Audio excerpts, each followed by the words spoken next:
আসসালামু আলাইকুম ভাই। আসলে আমার অনেক দিনের স্বপ্ন ছিল একটা হাঁস খামার করার। আল্লাহর রহমতে তা পূরণ হয়েছে। তবে এত সহজে না। এর জন্য আমি অনেক অপেক্ষা করেছি যে টাকা হোক হাঁস খামার করব, টাকা হোক হাঁস খামার করব। তো আসলে 2-3 বছর এভাবে পার হয়ে গেছে। আমি আসলে টাকা আর হয় নাই। তো এই জন্য বলবো যে টাকা হোক এই আশায় থাকেন না। অল্প কিছু টাকা হলেও ছোট পরিসরে হলেও করেন। আপনার যদি ইচ্ছে থাকে তো আপনি করেন। কারণ ভাই টাকা কখনোই হবে না, সঠিক সময় আসে না, সঠিক সময় তৈরি করে নিতে হয়।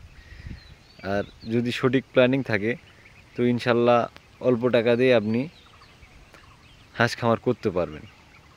ঠিক আছে, এই যে আমি বাচ্চা উঠাইছি 700-700-র মধ্যে আমার মারা গেছে ভাই অনেকগুলা বাচ্চা, এই প্রায় 1-150 বাচ্চা মারা গেছে। তো মাশাল্লাহ যেগুলো আছে সুস্থ আছে, ভালো আছে।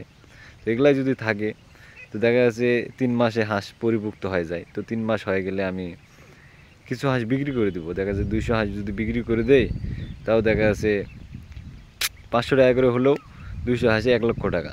তো ভাই ওই টাকা দিয়ে আমি আবার হাঁসগুলো খাওয়াতে পারবো।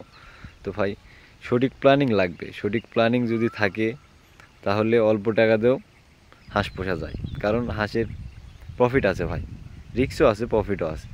তো ভাই আল্লাহ হাফেজ, ভালো থাকবেন।